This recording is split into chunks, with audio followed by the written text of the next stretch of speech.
राधा स्वामी जी। बाणी बाणी अज्ञात अनामी सतनाम सत्पुरुष की। आज की सत्संग वीडियो का विषय एक प्रश्न के आधार पर है। एक मित्र ने पूछा है प्रश्न कि भाई आप कहते हैं कि परमात्मा बड़ा दयावान है, परमात्मा की बड़ी अनुकंपा है, तो फिर इतना दर्द क्यों, इतना दुख क्यों, इतनी पीड़ा क्यों है? आप जैसा कि देखते हो, लोग अनंत अनंत पीड़ाओं में दबे हैं। शरीर की दर्द, मन की पीड़ा, आत्मा की पीड़ा। अगर परमात्मा इतना दयावान है तो फिर इतना दुख, इतना दर्द क्यों है? तो चलिए इसी विषय के संदर्भ में आज की सत्संग वीडियो आरंभ करते हैं। सत्संग शुरू करने से पहले आप सभी के चरणों में मैं प्रणाम करता हूँ, क्योंकि आप सभी के भीतर परमात्मा बैठा है। चलिए अपने अपने गुरु महाराज को याद करते हुए इस सत्संग का आनंद उठाने की कृपा करें। मेरे मित्र, तुमने पूछा कि अगर परमात्मा की बड़ी ज्यादा अनुकंपा है तो इतना दुख, इतना दर्द क्यों है? ये प्रश्न तब तक उठेगा जब तक तुम्हारा मिलन नहीं हुआ। तब तक तुम्हारा प्रश्न सार्थक है। स्वभावतः ये लगता है इतना दर्द क्यों, मगर ये दर्द ही गहन होकर दवा बनता है। इतना दुख किस लिए? इसीलिए कि यह आनंद हो सके। इतने कांटे इसलिए हैं ताकि फूल खिल सके। तुम लोग देखते होगे, गुलाब का फूल होता है, उस पर कांटे भी लगे होते हैं। एक गुलाब का फूल और 15 से 20 कांटे। मेरे भी गमले में गुलाब के फूल लगे हैं, तो कांटों से भरा हुआ फूल है। तो इतने कांटे इसीलिए हैं ताकि फूल खिल सके। इतना अंधेरा इसीलिए है कि जब रोशनी आए तो नृत्य आए, उत्सव आए। याद रखना तुम सब मेरी एक बात, जिसने अंधेरा जाना है वही रोशनी को पहचान सकेगा। जिसने गरीबी जानी है वही पैसे की कदर कर पाएगा, और जिसने संसार का दुख जाना है वही परमात्मा के आनंद के अनुभव में जा सकेगा। मछली सागर में ही रहे तो उसे सागर का पता नहीं चलता। फेंक दो उसे तट पर, तड़पने दो थोड़ी देर तट पर, जलने दो धूप में, तब जाकर उसे याद आती है सागर की।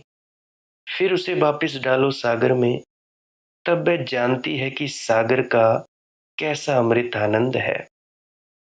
याद रखना तुम सब, संसार सिर्फ एक परीक्षा है, सिर्फ एक तैयारी, सिर्फ एक पाठशाला। संसार ऐसे ही है जैसे तट पर फेंक दिए गए तुम रेत में तड़पने को, ताकि जब वापस तुम लौटोगे सागर में तो महातृप्ति का क्षण आएगा। उस तृप्ति को तुम जान ही नहीं सकते बिना तट पर तड़पे हुए, मगर ये राज तभी खुलेगा जब उससे मिलना हो जाएगा। मीराबाई जी कहती है, शुक्र सद शुक्र की मेरे लब पर, बेतलब उसकी नजर से मुझको। तब सिवाय धन्यवाद के कुछ भी नहीं होता। शब्द भी नहीं बनते, होठों पर धन्यवाद होता है, शब्द नहीं बनते। ना शिकायत, ना गिला होता है। एक शुक्रगुजार दशा होती है, एक धन्यवाद का भाव होता है, एक अपूर्व अहोभाव होता है। लेकिन शब्द नहीं बनते, शब्द छोटे लगते हैं। बेमतलब उसकी नजर से मुझको सागरे कैफ अता होता है, और मैंने मांगा भी नहीं था। बेमतलब मैंने मांग न की थी, मैंने तलब न की थी, फिर भी वो मुझको मिला। मस्ती का ऐसा प्याला उपलब्ध होता है जो सागरों को मात कर दे। लबालब मस्ती का प्याला उपलब्ध होता है बिना मांगे, बेमतलब मांगे कि चूके।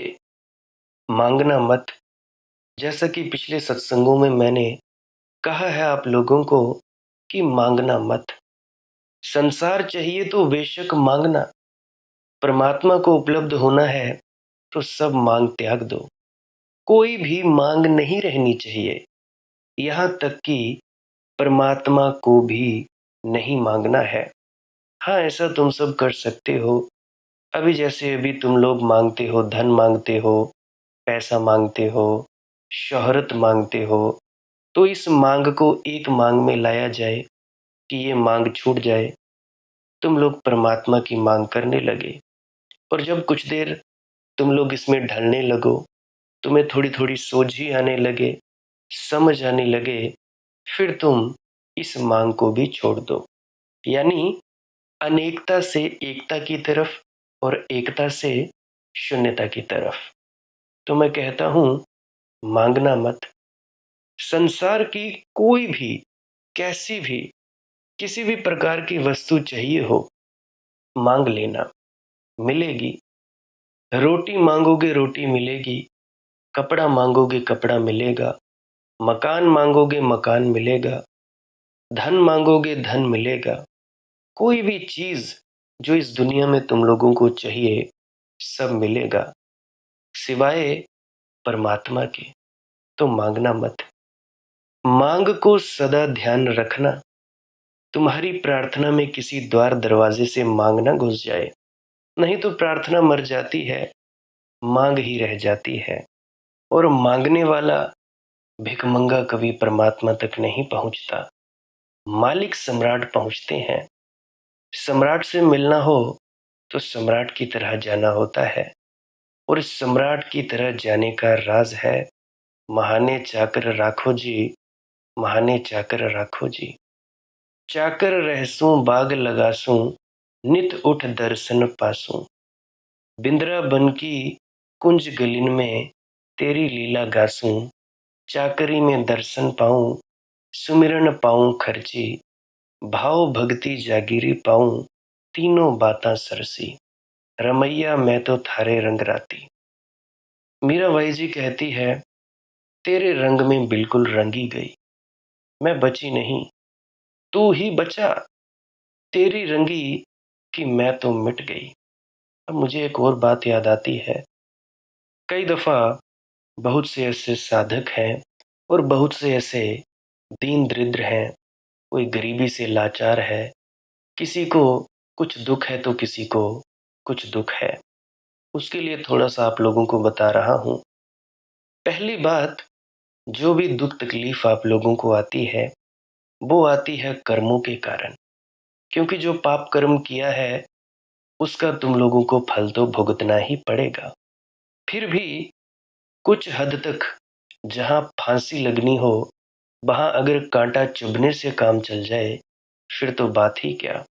फिर तो मालिक भी कहता है कि चलो ठीक है, इस व्यक्ति को अपना प्रायश्चित है, ये व्यक्ति बदलता चला जा रहा है, तो चलो इसकी सूली की शूल कर देते हैं। ये कैसे हो पाता है?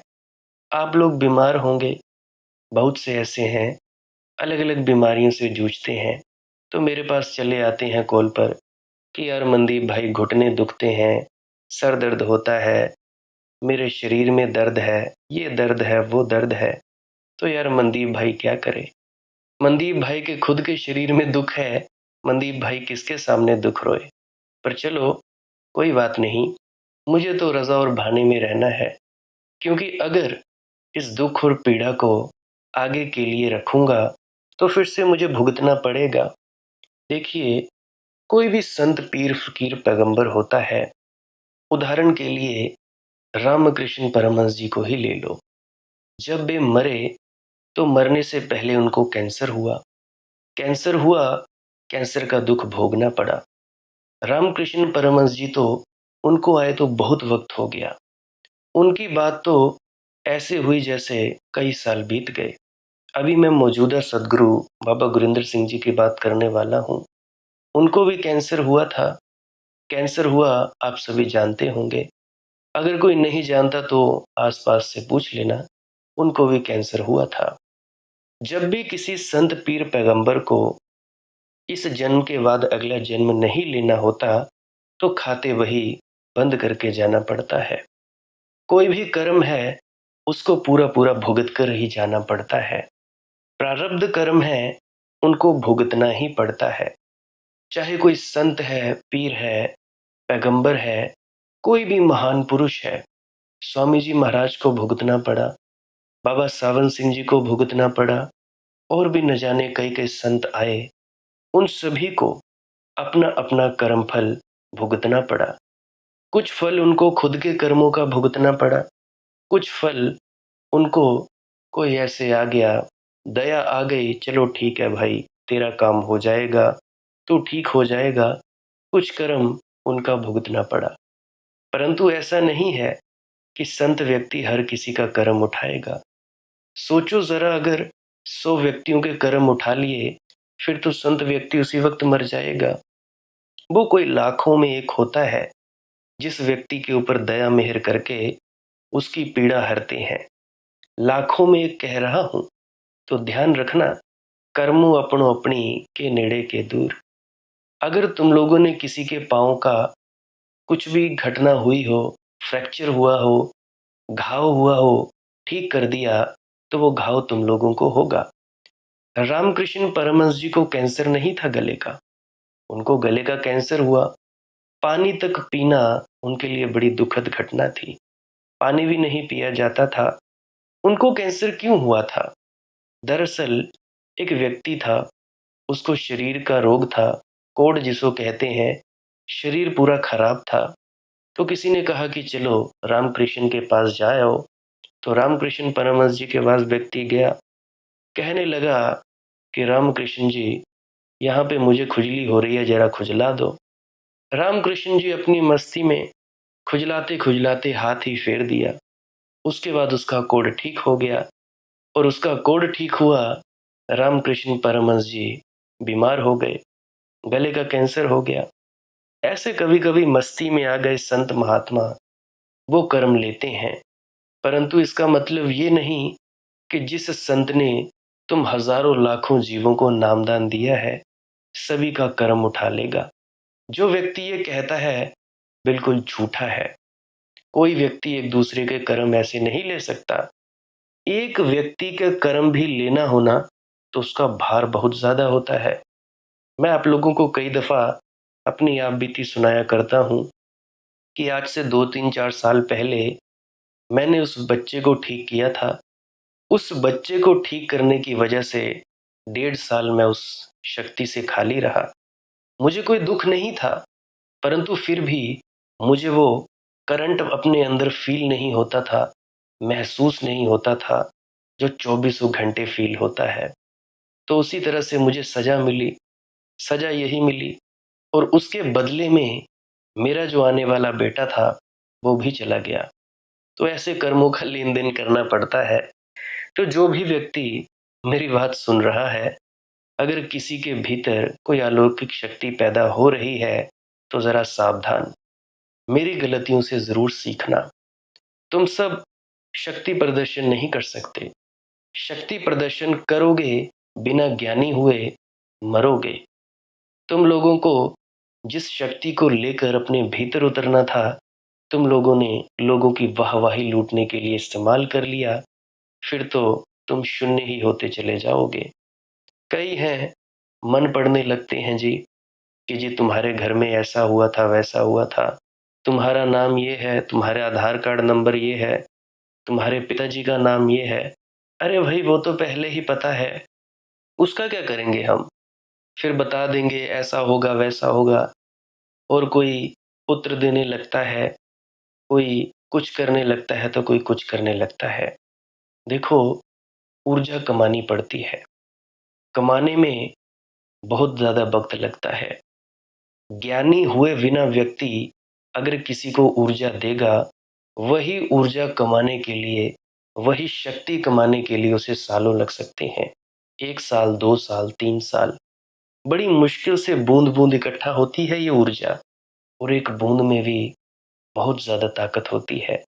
परंतु अगर ऐसे ही इसको प्रदर्शन करने में गवा दिया जाए, तो जिस ऊर्जा की मदद से आप लोग अपने भीतर जा सकते थे, अपने आप को जान सकते थे, उसको गवा देते हो।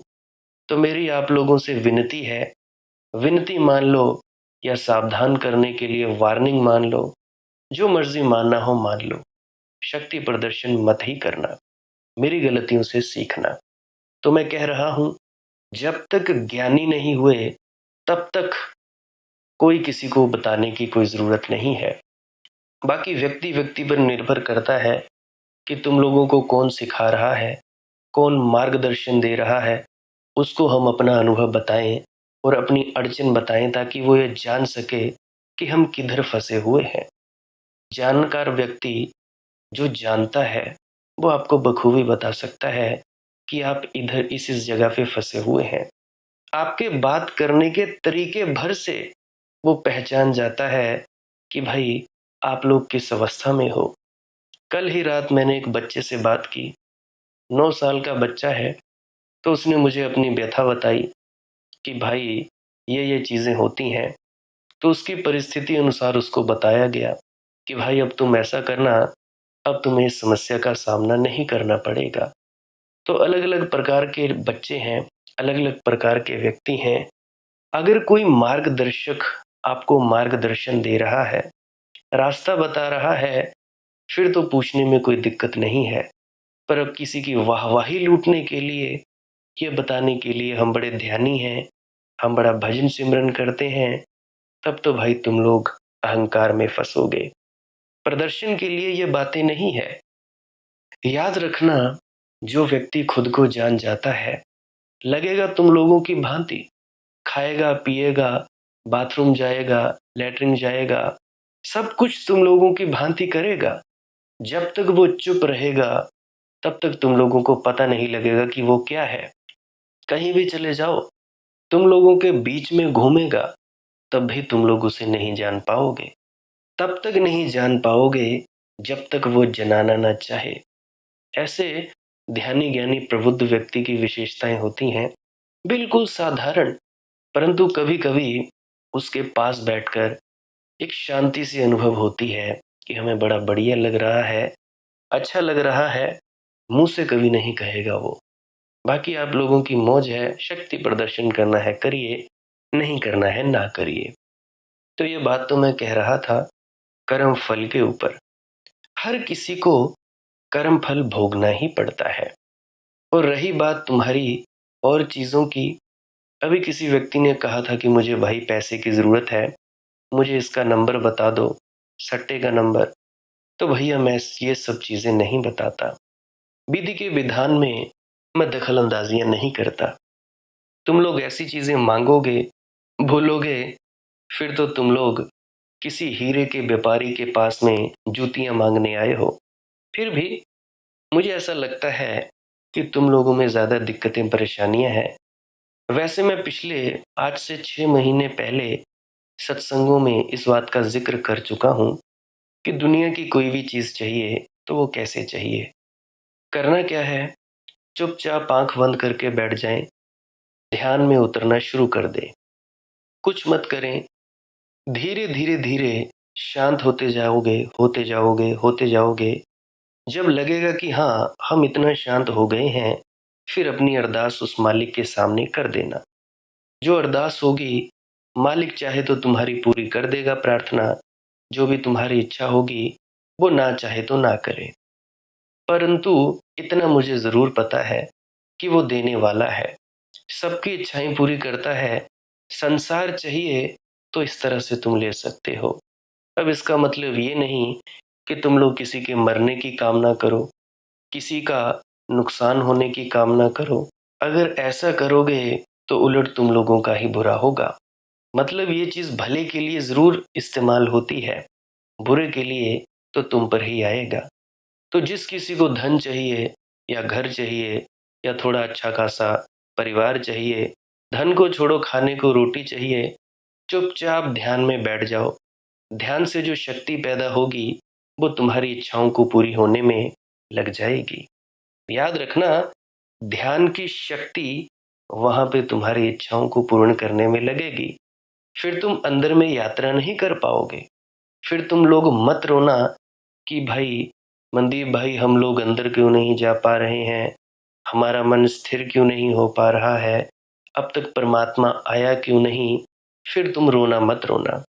या तो तुम लोग दुनियावी चीज हासिल कर लो, या तो तुम लोग उसी ऊर्जा से खुद को जान लो। देखो, जैसे बाहर यहाँ करेंसी है, रुपए है। रुपए से तुम जो भी खरीदना चाहो खरीद सकते हो। घर खरीदना हो, कोई गाड़ी खरीदनी हो, जमीन खरीदनी हो, या कोई भी चीज खरीदनी हो, तुम पैसे से खरीद सकते हो। उसी तरह से जो मालिक की करेंसी है वो है नाम। नाम की कमाई ध्यान में उतरकर एक शक्ति पैदा होती है। जितना चिर तुम लोग चुपचाप मौन होकर बैठे रहोगे, उतना ही ज्यादा तुम लोगों के अंदर आध्यात्मिक शक्ति प्रकट होती जाएगी। और उस शक्ति को तुम लोग भीतर उतरने में प्रयोग ले सकते हो, या बाहर की दुनियावी चीजें बनाने में उपयोग ले सकते हो। निर्णय तुम लोगों का, चॉइस तुम लोगों की। जैसा जैसा जिसको जो जो चाहिए वो कर सकता है। पर याद रखना, अगर कोई चाहे कि हमारी ये बीमारियां ठीक हो जाएं, तो बीमारी तो ठीक हो जाएगी, परंतु आने वाले वक्त में वो बीमारी फिर से आएगी। अगर एकदम से बीमारियों का पहाड़ टूट पड़ा है, अगर तुम लोग चाहते हो कि बीमारी थोड़े थोड़े वक्त बाद आए, एकदम से पाँच पाँच छः छः बीमारियां लग गई हैं, उनको हम सहन नहीं कर सकते, तो वो भी इस प्रकार से इस चीज़ को इस्तेमाल कर सकते हो। अब ये ऐसे ही है जैसे किसी से आप लोगों ने उधार लेना हो, उसके पास पैसा ना हो। मान लो तुम लोगों ने 10,000 रुपया लेना है किसी मनदीप नामक शख्स से। अब मनदीप कहेगी जी मेरे पास है नहीं, मनदीप कहे जी कि अगले महीने आ जाना। तो उधार लेने तो तुम लोग आओगे कि नहीं आओगे? बिल्कुल आओगे। ठीक उसी प्रकार से ये कर्मों का हिसाब किताब है। तुम लोग चाहो तो कर्मों को स्थगित कर दो, आने वाले वक्त के लिए उसको भुगतने के लिए कह दो कि चलो ठीक है, 1 महीने बाद आना, 4 महीने बाद आना, 2 महीने बाद आना। पर वो भुगत के ही खत्म होंगे। कर्मों अपनों अपनी के नेड़े के दूर, कर्म फल तो भुगतना ही पड़ता है। यहाँ तक कि अगर तुम लोगों को सच्ची बात बताऊं, जो अंदर पहुंचा हुआ व्यक्ति होता है, बुद्धत्व को प्राप्त हुआ, उससे मौत भी इजाजत लेकर आती है कि मैं आ रही हूं। अगर ज्ञानी व्यक्ति कह दे कि अभी नहीं, रुको, अभी मत आना, तो वो रुक जाएगी। बिना उसकी इजाजत दे वो शरीर में प्रवेश नहीं कर सकती मौत। शरीर से आत्मा बाहर नहीं निकल सकती। ऐसी शक्ति होती है संत पुरुष की, प्रबुद्ध व्यक्ति की। जानते होगे तुम लोग महात्मा बुद्ध को, वो ज्योतिष में विश्वास रखते थे। मेरे ख्याल से शायद महात्मा बुद्ध थे या महावीर थे, मुझे बात भूल गई, माफ करना। परंतु इन दोनों में से कोई एक व्यक्ति थे, कह रहे थे कि भाई ये नक्षत्र कौन सा है, अगर ये नक्षत्र आ गया तो मैं अपने प्राण त्याग दूंगा। तो उन्होंने उसी वक्त प्राण त्यागे जिस वक्त नक्षत्र आ गया, या जिस वक्त वो मुहूर्त आया। खैर, ये तो ज्योतिष की बातें हैं, आप लोगों को इन बातों में पढ़ने की ज़रूरत भी नहीं है। अगर ज़्यादा पढ़ोगे तो सितारों में ही उलझे रहोगे। खैर, जो है वो भुगत लेना बड़ा ही ज़रूरी है। तो इस प्रकार से बीमारी को भी आगे के लिए स्थगित किया जा सकता है। आएगी ज़रूर, ये मत बोलना कि भाई बीमारी नहीं आएगी। जो दुख तुम लोगों ने दूसरों को दिया है वो तुम लोगों को मिलेगा ही मिलेगा। ये मैं अक्सर तुम लोगों को एक अपने रिश्तेदार की बात बताता हूँ, अक्सर बताया करता हूँ। पिछले सत्संगों में भी मैंने बताया कि मेरी जो पत्नी है ज्योति, उसकी बहन की जो सास है, उसने इतना तंग किया, अभी वो तड़फ रही है। अभी आखिरी वक्त है उसका, तड़फे जा रही है। कैंसर हो गया है उसको भी, तो तड़फे जा रही है, तड़फे जा रही है। अब वो कहती है कि मैंने मालिक से, कि मैंने कौन सा ऐसा अपराध किया। भूल अवश्य गई है, उसे याद नहीं है, परंतु फिर भी कर्मों का भुगतान तो भुगतना पड़ रहा है। अभी वो रोज कहती है, हे परमात्मा मुझे मौत दे दे, मुझे मौत दे दे, परंतु मौत कहाँ, कर्म फल तो भुगत के ही जाना पड़ेगा। इसीलिए अक्सर कहता हूँ कि स्वर्ग और नरक की चिंता मत करो। बुरे कर्म किए हैं तो भाई बिस्तर पर तुम तड़फ तड़फ के मरोगे। इससे ज्यादा घटिया नरक क्या हो सकता है? हॉस्पिटल से ज्यादा नरक जैसी जगह कहाँ हो सकती है? जरा तुम लोग सोच के बताओ। इतनी बीमारियां, इतनी पीड़ाएं, यहाँ तक कि जब मेरी छोटी बुआ जी बीमार थे, शुगर उनकी बढ़ गई, काफी तेज हो गई थी। आज से 1.5 साल पहले की बात है। मैं और मेरी पत्नी उनको देखने गए, हालचाल पूछने गए, तो हमारे जहाँ पे बेड था मेरी बुआ जी का, उसी बेड के ठीक सामने एक स्त्री की मौत हो गई। हमारी आंखों के सामने वो रो रहे थे, घर को ले जा रहे थे। तो हॉस्पिटल से ज्यादा नरक की जगह क्या हो सकती है? तुम लोग क्या सोचते हो कि तुम लोगों को जो तुम्हारे बच्चे परेशान कर रहे हैं, दुखी कर रहे हैं, ये किसके लिए? ये तुम्हारे ही कर्मों का परिणाम है। क्यों हो रहा है? तुम्हारे ही कर्मों का परिणाम। बच्चा जब पेट में था, माताओं ने लड़ाई झगड़े किए अपने पतियों से, बच्चों के बाप से, या बच्चों के बाप ने कुछ ना कुछ उलट सीध किया, तो बच्चे उनके वैसे हुए। कोई भी चीज होती है अकारण नहीं होती है। हर चीज के पीछे, हर बात के पीछे कोई ना कोई कारण होता है। आज तुम लोगों की टांग टूटी है, कोई ना कोई कारण है। आज तुम लोगों के दिल की बीमारी है, कोई ना कोई कारण है। तुम लोगों के दिमाग में फर्क है, कोई ना कोई कारण है। अब जो व्यक्ति दूसरों को मूर्ख बनाने में लगा रहता है, अपने दिमाग का गलत इस्तेमाल करता है, परमात्मा उनसे उनका दिमाग छीन लेता है, पागल जैसा बना देता है। जिस इंद्री से तुम लोग जिसका दुरुपयोग करोगे, वही इंद्री परमात्मा छीन लेगा। ये नहीं कि परमात्मा तुम लोगों को गरीब बनाएगा या रोटी नहीं देगा। वो सबको रोटी कपड़ा देगा, परंतु परेशानी तुम लोगों के भीतर से नहीं मिटाएगा। अब बहुत से हैं स्त्रियां कहती हैं कि जी मैंने तो ऐसा कोई कर्म नहीं किया, मुझे ऐसा क्यों भोगना पड़ रहा है, मेरे बच्चे क्यों तंग करते हैं, मेरा पति क्यों तंग करता है। याद रखना, तुम लोगों में भी तंग किया होगा। कभी भी तुम लोग अपने पिछले जन्मों में जाना, और तुम लोगों को पिछले जन्म में जाने के लिए बस एक तरकीब बताता हूँ, जो मुझे सिखाई गई थी विजय शर्मा जी द्वारा। वो ये है कि तुम लोग जब भीतर जाते जाओगे, संकल्प तुम लोगों का प्रगाढ़ होता जाएगा, फिर तुम वो दीवार तोड़ दोगे, जिससे तुम पिछले जन्म में जा सकते हो। पिछले जन्मों में जाकर जब तुम देखोगे कि तुम लोगों ने क्या क्या किया है, तुम लोगों की कोई शिकायत नहीं बचेगी। तुम लोग कहोगे कि बस इतना सा फल, ये मैंने पाप कर्म किया, बस इतना सा, इसके लिए तो तुम लोग क्या सजा देते। जब मैं अपने पिछले जन्मों में जाता हूँ और मैं देखता हूँ कि ओ हो, मैंने ये कर्म किए और उसका फल मुझे इतना सा, छोटा सा, ये तो कुछ भी नहीं।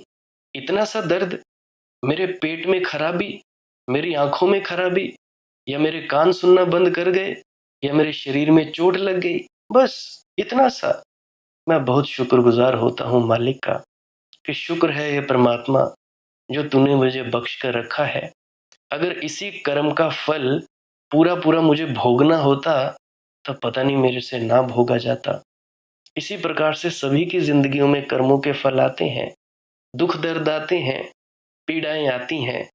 तो अगर तुम लोगों के जिंदगियों में पीड़ा आई है, दुख दर्द आई है, तो खुश रहो। शुभकामनाएं तुम लोगों को, मुबारक हो। परमात्मा की अनुकंपा तुम लोगों पर है।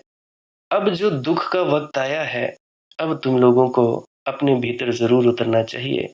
किसी के शरीर में दर्द है, तो भाई जरूर देखो, ये जो दर्द है, ये शरीर है, ये तो मैं नहीं हूं। क्योंकि जब तुम लोग सो जाते हो, शरीर दर्द कर रहा है, फिर तुम लोगों को कोई दर्द नहीं होता। इसका मतलब क्या है? इसका मतलब ये है कि दर्द कुछ और है, शरीर कुछ और है, और तुम लोग कुछ और हो।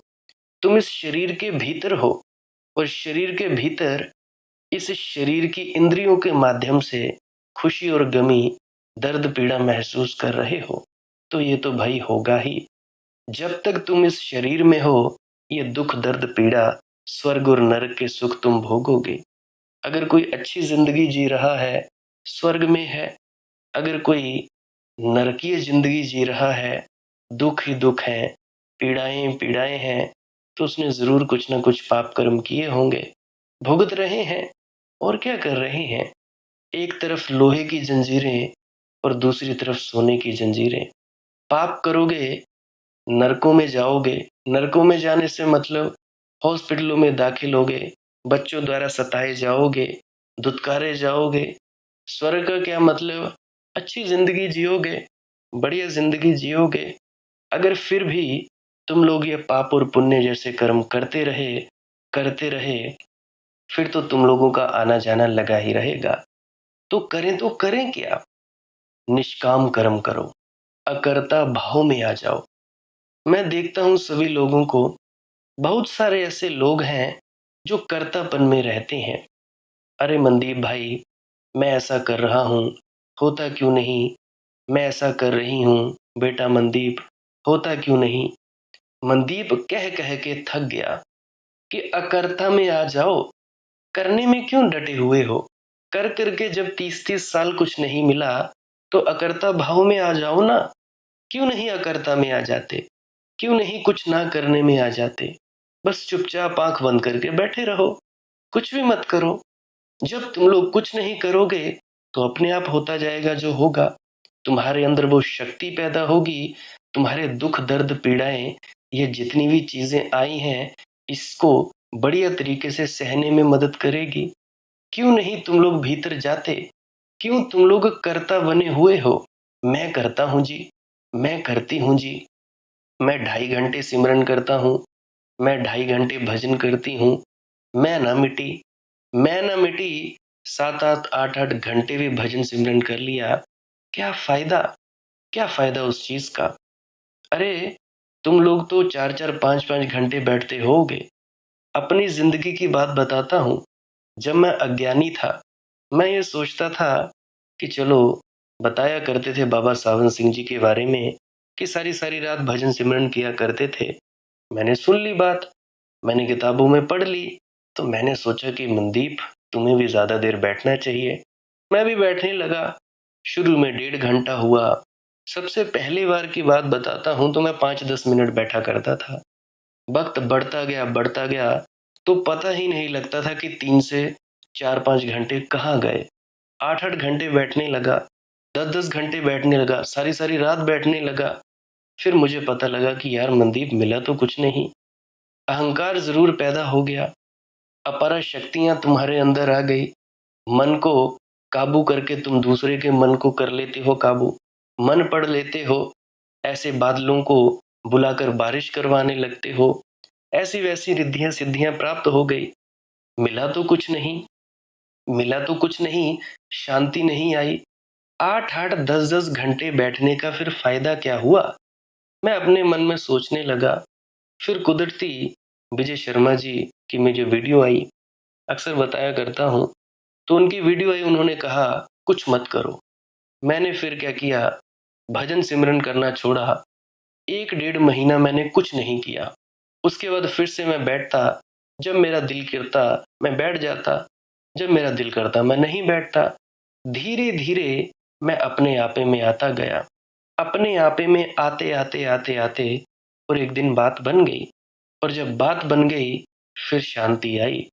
असल चीज, असल बात शांति है। अंतस में शांति। शांति कैसे आती है? जब विचार नहीं होते, मन नहीं होता, तुम्हें ज्यादा तुम्हारी इंद्रियां तंग नहीं करती, काबू में है। जब तुम अपनी इंद्रियों का प्रयोग करना चाहो, कर लोगे। देखना चाहो तो देखोगे, सुनना चाहोगे तो सुनोगे। अब कई दफा परेशान हो जाते होगे तुम लोग शोर से। अब यहाँ पे जिस घर में रहता हूँ, तो यहाँ पे हाईवे है, आवाजें आती रहती हैं। तुम लोगों को भी सत्संगों में सुनाई पड़ती होंगी कभी कभी। कोई ट्रक जा रहा है, कोई बस जा रही है, कोई कुछ जा रहा है तो कोई कुछ जा रहा है। तो इतने शोर शराबे में जब तक चाहूं ना कि ये कान की इंद्री उस शोर शराबे को सुनो, तब तक नहीं सुन सकती। तो इस तरह का काबू आ जाता है, तुम लोगों में भी आएगा। तो भाई 8-8 10-10 घंटे बैठने से कुछ नहीं होगा। लाख तुम लोग समाधियां लगाते चलो, लाख तुम लोग बैठते जाओ, पैदा कुछ नहीं होगा, बस अहंकार पैदा होगा कि मैंने किया जी, मैंने किया। आप बीती बात सुना रहा हूं तुम लोगों को, करने कराने से कुछ नहीं मिलता। अब तुम लोग भजन में बैठते हो, ध्यान में बैठते हो, आंख बंद करके बैठते हो। मैं बात कर रहा था अपनी पत्नी से, कल मैं आ रहा था, शायद वीरवार वाले दिन में आ रहा था डेरा बाबा सखी सुल्तान से। तो घर को आ रहा था तो मेरी पत्नी कहने लगी, ज्योति, कि ये जो प्रकाश दिखता है इसके बाद क्या, क्या इसको देखना है? मैं उसको बता रहा था कि नहीं, प्रकाश के आगे एक बात है। वो बात ये है कि प्रकाश को देखता कौन है उसको जानना। यानी अब तुम सब भजन में बैठते हो, हर कोई बैठता होगा, हर कोई सिमरन करता होगा। ये बात मेरी, जो मालिक जिसे समझाना चाहेगा वही समझ पाएगा। तो जरा मैं तवज्जो चाहता हूँ। अब जिनको समझ में आ गई वो तो ठीक है, नहीं समझ में आई कोई बात नहीं, आनंद लो, मस्त रहो। तो मैं क्या कह रहा हूँ, अब जैसा तुम लोग ध्यान या भजन सिमरन करते हो, सिमरन करते हो, सिमरन कौन करता है? तुम लोगों का मन या जुबान करती है। अब इस मन को सिमरन करते हुए कौन जानता है, कौन देखता है? तुम लोग ही देखते हो। तुम्हारी आंखों के सामने अंधेरा आ गया, उसको देखने वाला कौन है? तुम्हारी आंखों के सामने प्रकाश आ गया, उसको देखने वाला कौन है? और वो जो देखने वाला है वो हो तुम, वो है सच्चा मैं। जहां पे श्री कृष्ण ने कहा है कि सर्वधर्मान् परित्यज्य मामेकं शरणं व्रज, अहम त्वाम सर्व पापेभ्यो मोक्षयिष्यामि मा शुचः। कि हे अर्जुन, तू सभी धर्मों को छोड़ के, सभी विधियों को त्याग के मेरी शरण में आ जा। मैं तुम्हारे सभी पापों से तुम्हें मुक्ति प्रदान करूंगा। ये मैं क्या है? ये मैं कृष्ण का मैं नहीं है कि कृष्ण बोल रहे हैं कि मुझ कृष्ण की शरण में आ जा। कृष्ण के अंदर जो मैं है, जो सच्चा परमात्मा है, सच्चा मैं, ये वो मैं है। अब कई लोग मुझसे पूछते हैं कि जी, अगर मैं को जानेंगे तो हमारा अहंकार नहीं पैदा हो जाएगा? ये जो तुम्हारा अहंकार है, ये है तुम्हारा शारीरिक मैं। शारीरिक मैं क्या है? मैं मनदीप, मैं वीडियो एडिटर, मैं बोलने वाला, मैं ये करता हूँ, मैं वो करता हूँ, मैं शरीर हूँ, मैं मन हूँ। ये है शारीरिक मैं। ये मैं सच्चा मैं नहीं है, ये मैं है झूठा मैं। सच्चा मैं क्या है? नो दाई सेल्फ, खुद को जानना, वो सच्चा मैं है। सच्चा मैं है जब कृष्ण ने कहा कि अहम त्वाम सर्व पापेभ्यो मोक्षयिष्यामि मा शुचः, कि मैं तुम्हारे सभी पापों से तुम्हें मुक्ति प्रदान करवाऊंगा। वो परमात्मा का मैं। तो भाई तुम लोग उस मैं में एकाकार हो जाओ जो तुम्हारा सच्चा मैं है। आसान भाषा में फिर से बताने की कोशिश करता हूं। मुझे पता है आप लोगों की बुद्धि चकरा गई होगी। कहने का क्या मतलब, जब तुम लोग रात में सोते हो तो कौन है जो आप लोगों को सोते हुए देखता है? जो ये देखता है कि सपना आया, जो ये देखता है कि बड़ी गाढ़ी नींद आई, जो साक्षी है, जो गवाह है, 24 घंटे तुम लोगों को देखता रहता है। तुम्हारे शरीर के कर्म होते हुए देखता है, तुम्हारी आंखों के माध्यम से बाहर की दृश्य देखता है। हर चीज जो तुम लोग जानते हो उसको भी वो जानता है, जो तुम लोग नहीं जानते उसको भी जानता है। वो मैं, यानी इस शब्द को सुनने वाली ताकत, इस प्रकाश को देखने वाली ताकत, जो ये ताकत है, इस ताकत को जान लेना ही आत्मज्ञान है, खुद का ज्ञान है। इसको कहते हैं आत्मज्ञान। तो मुझे शक्तिमान की लाइन आती है याद कि होता है आदमी को जब अपना ज्ञान, कहलाया वो शक्तिमान। सीरियल देखते होंगे मेरी उम्र के, या जो भी 26 साल के 1997 की डेट ऑफ बर्थ में जो पैदा हुए होंगे या मेरे से बड़े होंगे, वो जानते होंगे शक्तिमान सीरियल कि होता है जब आदमी को अपना ज्ञान, कहलाया वो शक्तिमान। शक्तिमान यानी पूरे ब्रह्मांड का रचयिता मैं। उस मैं को जानना है, खुद को जानो। तुम आंख बंद करते हो, आंख बंद करके प्रकाश को देखते हो। प्रकाश को देखने वाला कौन है? तुम लोग। तो ये तुमको जानना है, इस मैं को जानना है। इसी को जानना सच्चा और सच्चा आत्मज्ञान है। ये बात है। तो इसीलिए जो व्यक्ति इस मैं में ठहरता है, उसको कोई फिक्र नहीं होती, प्रकाश आए सो आए, शब्द धुन सुने सो सुने, कोई मतलब नहीं। अपने आपे में स्थित हो जाना। जैसे ही तुम लोग आंख बंद करके अंधेरे की तरफ देखते रहोगे और ये जानते रहोगे कि बस मैं देखने वाला हूं या देखने वाली हूं, मैं साक्षी हूं या मैं जानने वाली हूं, तब तुम लोग अपने भीतर प्रवेश कर पाओगे, तब तुम लोग जान पाओगे। और इसके लिए कोई कुंडलिनी जगाने की जरूरत नहीं है। जग जाए तो ठीक, नहीं जगे तो ठीक। शब्द धुन और प्रकाश, अभी जैसे अगर मैं राधा स्वामी मत के अनुसार चलूं, जो राधा स्वामी पुस्तकें स्वामी जी महाराज जी द्वारा लिखी गई हैं, उसके अनुसार चलूं, तो वो क्या कहते हैं? सबसे पहले कहते हैं कि तुम इन मंत्रों का जाप अपने गुरु से लो। पहले नंबर कदम, गुरु से ले लिया शब्दों का जाप। अब क्या करना है?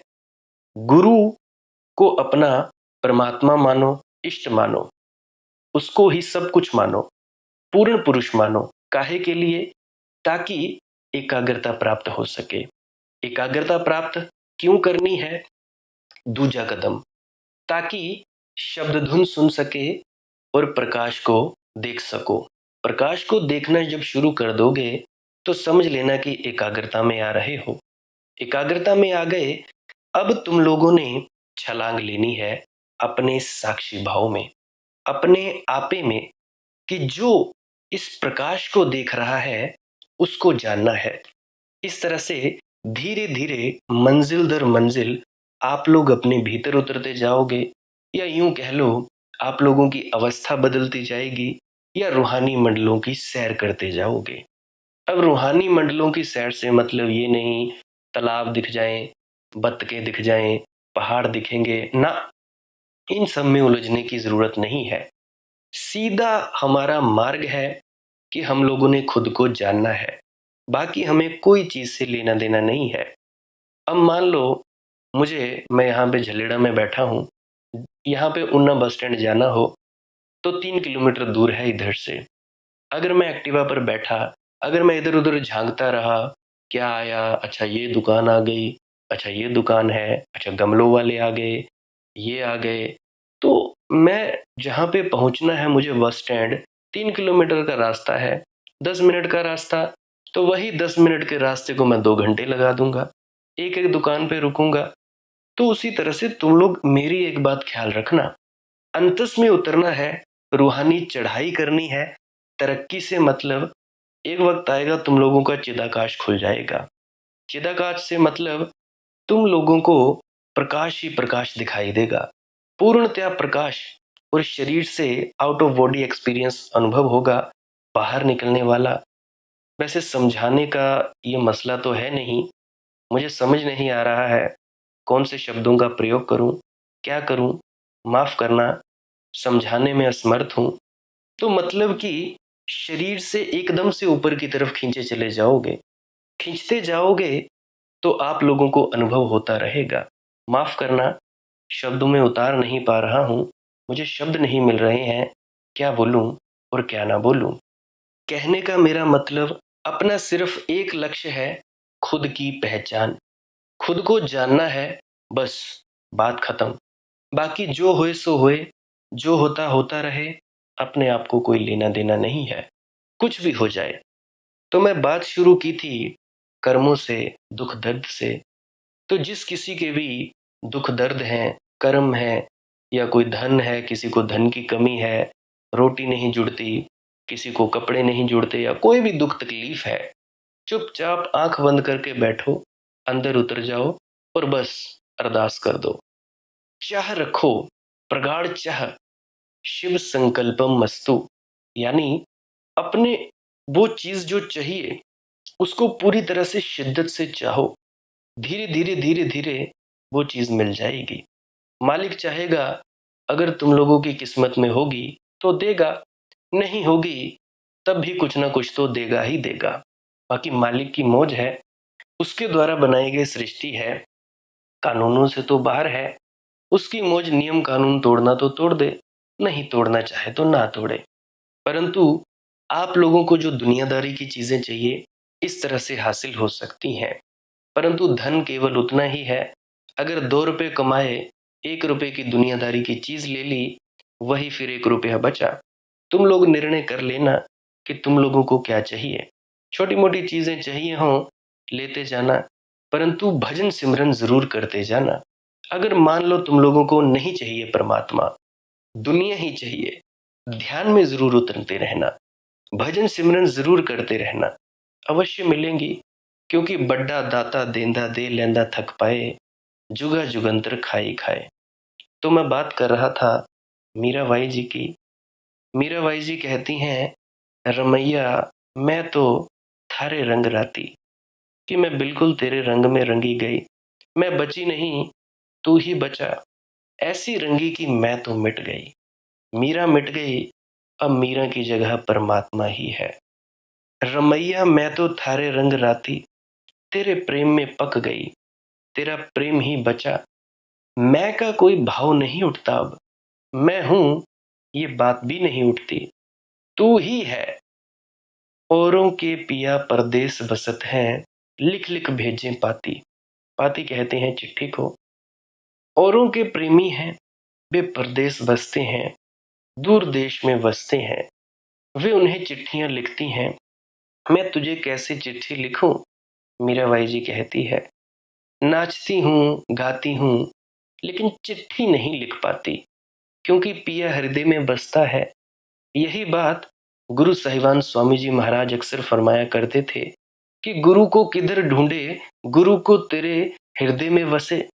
अब तुम लोग कहते हो कि जी हमें गुरु का दर्शन करना है, जी शारीरिक दर्शन करना है, पास जाना है। सच्चा गुरु तो हृदय में वसा है, उसके पास जाओ ना।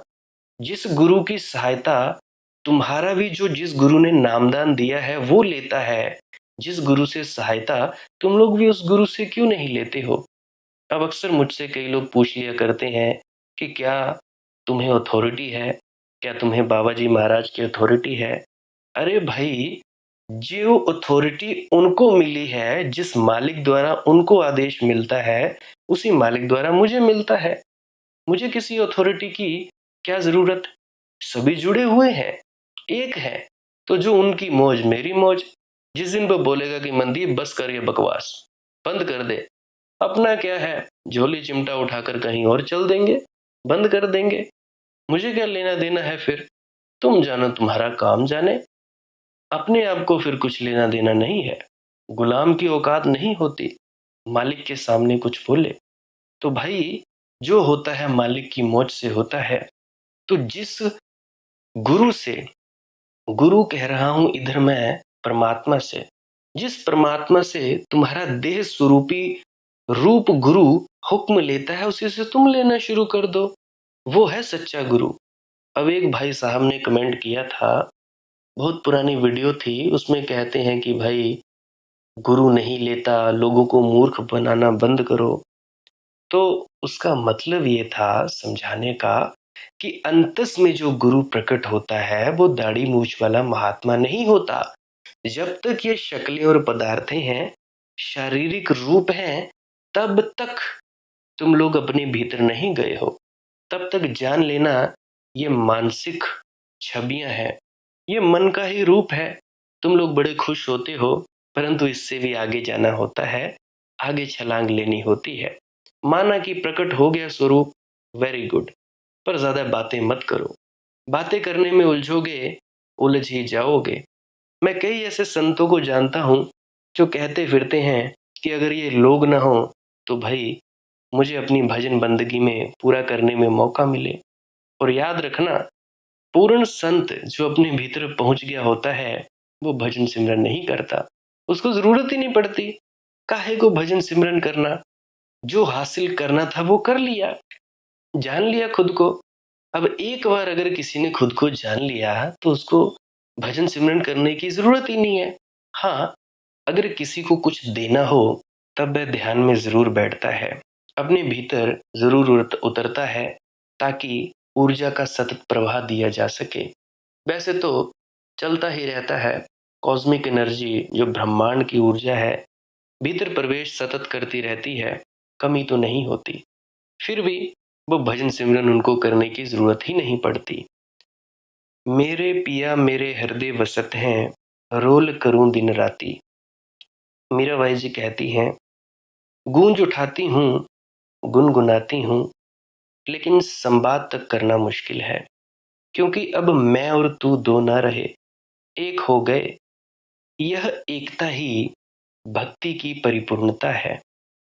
जलालुद्दीन रूमी का एक प्रसिद्ध गीत है, प्रेमी ने दस्तक दी प्रेयसी के द्वारा। भीतर से आवाज आई, कौन है? और प्रेमी ने कहा, मैं हूं, तेरा प्रेमी। तूने पहचाना नहीं? मेरे पाँव की ध्वनि नहीं पहचानी? मेरे हाथ की दस्तक नहीं पहचानी? फिर अंदर से आवाज आई, तू आखिर है कौन? पर प्रेमी ने कहा, ये तो हद हो गई भाई, मेरी आवाज भी तुझे पहचान नहीं आती। और फिर सन्नाटा हो गया। और प्रेमी ने बहुत बार द्वार खटखटाया, फिर भीतर से कोई उत्तर भी ना आया। बहुत सिर मारा, तब इतनी ही भीतर से आवाज आई कि यह घर बहुत छोटा है, इसमें दो न समा सकेंगे। प्रेमी लौट गया, जंगलों में पहाड़ों में भटकता रहा, ध्यान में प्रार्थना में अपने को निखारता रहा। चांद उगे चांद ढले, सूरज आए और सूरज गए, दिन बीते माह बीते वर्ष बीते, अनेक वर्षों के बाद वापस लौटा। द्वार पर फिर दस्तक दी, फिर वही आवाज, फिर वही प्रश्न, कौन है? और इस बार उसने कहा, अब तो तू ही है। और द्वार खुले, क्योंकि प्रेम के घर में दो नहीं समा सकते। यह जलालुद्दीन रूमी जी की कविता भक्ति की पराकाष्ठा की तरफ इशारा है। रूमी भी एक प्रेमी था, जैसे मीरा, एक भक्त, अपूर्व भक्त। औरों के पिया परदेस वसत हैं, लिख लिख भेजें पाती। मेरे पिया मेरे हृदय वसत हैं, रोल करूं दिन राती।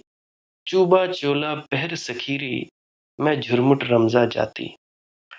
चली जाती हूँ झुरमुट में, एकांत में, उसके साथ खेलने, वह तो साथ ही है। एकांत में प्रेम सदा एकांत मांगता है, अकेलापन मांगता है, क्योंकि प्रेम पागल है। अभी तो तुम लोग मुझे कहते हो कि मनदीप भाई, अकेलापन खलता है, तंग करता है। कोई बात नहीं, ठहरो जरा, प्रेम आता ही होगा। उतरा, तुम लोग कहोगे कि भाई अब कोई नहीं चाहिए, ये चले ही जाएं तो बढ़िया। मेरे साथ अक्सर ऐसा हुआ करता था। आज से 3-4 साल पहले मेरे घर में लोग आया करते मुझसे मिलने, मेरे रिश्तेदार, जो भी आता बाहर से मिल के चला जाता। और जब कोई मेरे कमरे में आता, मुझे बड़ा दुख होता, मुझे बड़ा गुस्सा आता कि यार ये क्यों आ गए हैं मेरे कमरे में, कब जाएंगे, कब नहीं जाएंगे, कब मैं अकेला हूँ। तो प्रेम सदा एकांत मांगता है, क्योंकि प्रेम पागल है। और भीड़ की नजर पागल होने की सुविधा नहीं देती। जरूर मीरा जाती रही होगी, चली जाती होगी दूर झुरमुटों में, नाचती होगी वहां अपने पिया संग। पिया भी नाचता होगा मीरा के संग, क्योंकि पिया भीतर वसा है, मीरा के नाच में उसका भी नाच है। चूबा चोला पहर सखीरी, मैं झुरमुट रंबा बाती। झुरमुट चली जाती हूँ उसके साथ रमने, खेलने, रास रचाने। झुरमुट में मोहे मोहन मिलया, घाल मिली गल बांधी। और वहां उससे मेरा मिलन हो जाता है, मेरा मोहन मुझे मिल जाता है वहां, हम गले मिल जाते हैं। आलिंगन कर लेते हैं, हम एक दूसरे में डूब जाते हैं, खुलकर हम एक दूसरे में प्रवेश कर जाते हैं। मैं बिन पिया ही माती, मैं बिन पिया ही माती, और मैं बिना पिए नशे में डोलती हूँ। उस प्यारे का भीतर बस जाना बड़े से बड़ा नशा है। फिर आंखें सदा ही मदमाती रहती हैं, फिर पैर कहीं के कहीं पड़ते हैं, और सखी मद पी पी माती, मैं बिन पिया ही माती। उस प्यारे को अपने में वसा लेना, शराब खाना बन गए तुम। अब कहीं और से शराब पीनी जरूरी नहीं।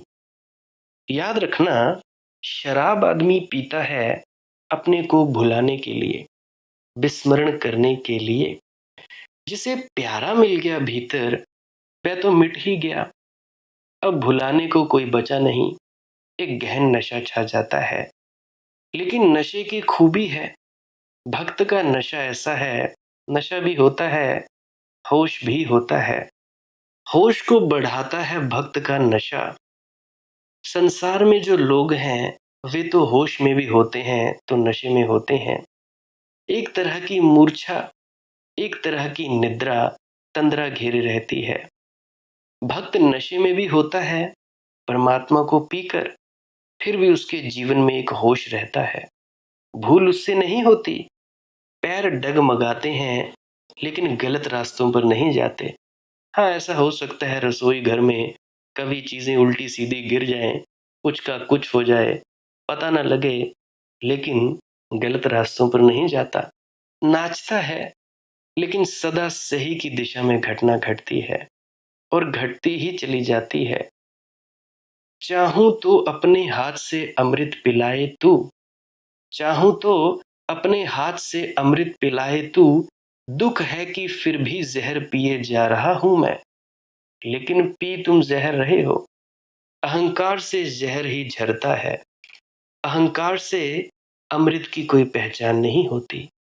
अहंकार मरण धर्मा है, इसलिए जहर ही जहर है। अमृत तो तभी मिलेगा जब अहंकार से छुटकारा हो। जैसे ही अहंकार गया, मृत्यु गई, क्योंकि तुम्हारे भीतर जो मर सकता था उससे छुटकारा हो गया। तुम्हारे भीतर अमृत ही बचा। चाहूं तो अपने हाथ से अमृत पिलाए तू, दुख है कि फिर भी जहर पिए जा रहा हूं मैं। ये तुम लोगों का चुनाव है।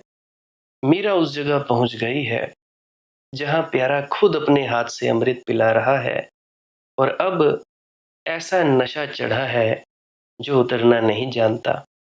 जो नशा उतर जाए वह भी कोई नशा है। जो उतर उतर जाए, जिसे जबरदस्ती जबरदस्ती चढ़ाना पड़े, वह कितनी देर काम आएगा, वह कितनी दूर काम आएगा भाई। नशा ही करना हो तो कुछ ऐसा करो कि जो चढ़े एक बार तो सदा के लिए चढ़ जाए। रंगना ही हो तो कुछ ऐसे रंग में रंगो जो पक्का हो। रमैया मैं तो थारे रंग राती, ये रंग पक्का है। ये प्रेम का रंग जो है, और प्रेम के अतिरिक्त सभी रंग कच्चे हैं। प्रेम के अतिरिक्त सभी रंग उतर जाते हैं। धन का रंग उतर जाता है, पद का रंग उतर जाता है। प्रेम के अतिरिक्त सब रंग उतर जाते हैं। और अगर तुम्हारे प्रेम का भी रंग उतर जाता हो तो समझना कि प्रेम नहीं है। तो जो उतर जाए वह प्रेम नहीं। प्रेम शाश्वत में यात्रा है। हुआ तो हुआ, जो उतर उतर जाए उसमें कुछ और होगा, प्रेम नहीं हो सकता। मीराबाई कहती है कि छकी फिरूं दिन राती, ऐसे ही तुम भी छक सकते हो। तुम भी छके फिर सकते हो, और तुम्हारे हाथ में ही बाजी है। कोई दूसरा तुम्हें भटका नहीं रहा है, तुम ही अपने को भटका रहे हो। तुमने गलत से दोस्ती बना ली है, इसलिए ठीक से दोस्ती बनाने के हकदार नहीं रह गए हो। गलत से धीरे धीरे दोस्ती छोड़ो। धन से, पद से दोस्ती छोड़ो तो प्रेम से दोस्ती बने। प्रेम से दोस्ती बने तो सीढ़ी हाथ लग गई, नाव हाथ लग गई। फिर प्यारा बहुत दूर नहीं है। फिर प्यारा तुम्हारे पास ही नहीं, तुम ही प्यारे हो जाओगे। ऐसी है उसकी बात, ऐसी है महात्मा की बात, ऐसी है मालिक की बात। तो प्रभु के चाकर बनो और तुम सदा के लिए मालिक हो जाओगे। मालिक बनने की कोशिश करो और तुम संसार के गुलाम रहोगे। यहाँ बड़े से बड़ा धनी व्यक्ति भी गुलाम है, यहाँ के सम्राट भी गुलाम है, उसके जगत के चाकर भी मालिक हैं। इस जगत के चाकर भी मालिक नहीं है, इस जगत के मालिक भी चाकर हैं। अहंकार समर्पित करना होगा, तभी चाकर बन सकोगे। उसके चरणों में चित्त को तभी रख पाओगे, तभी रख सकोगे, जब ये मैं की अकड़ मिटे। अगर ठीक से समझो तो मैं के अतिरिक्त और कोई पाप है भी नहीं, मैं के अतिरिक्त और कोई संसार भी नहीं, मैं के अतिरिक्त और कोई नरक भी नहीं। मैं गया, नरक गया, पाप गया, संसार गया, और जहां मैं गया वहां फिर जो शेष रह जाता है, फिर मैं के चले जाने पर जिसकी अनुभूति होनी शुरू होती है, वही है प्यारा, वही है प्रभु। उसके नाम कुछ भी रख दो, राम कहो, राधा स्वामी कहो, दयाल की दया कहो, कृष्ण कहो, अल्लाह कहो, जो मर्जी हो भाई कह दो। सब भेद नाम के हैं, शाब्दिक नाम है ये। ना तो राम जपने से कुछ होगा, ना कृष्ण जपने से कुछ होगा, ना अल्लाह जपने से कुछ होगा। मैं को छोड़ दो और राम भी मिल गए, कृष्ण भी मिल गए, राधा स्वामी भी मिल गए, अल्लाह भी मिल गए, क्योंकि वे एक के ही नाम है। अलग अलग लोगों ने अलग अलग ढंग से उसे पुकारा है, लेकिन पुकारने में वही सफल हो पाता है। पुकार उसी को पहुंचती है जो मिटकर पुकारता है।